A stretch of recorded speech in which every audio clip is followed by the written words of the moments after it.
Alright, so latest installment. As you can see, new tires.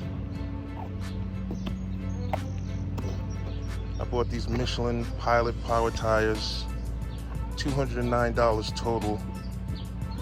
That's tax and everything from RevZilla. And I have to mention the fact, I ordered these from RevZilla Wednesday afternoon. I received them Friday afternoon, one day. So shout out to RevZilla for that. Like I said, new shoes are on. This project is all but done.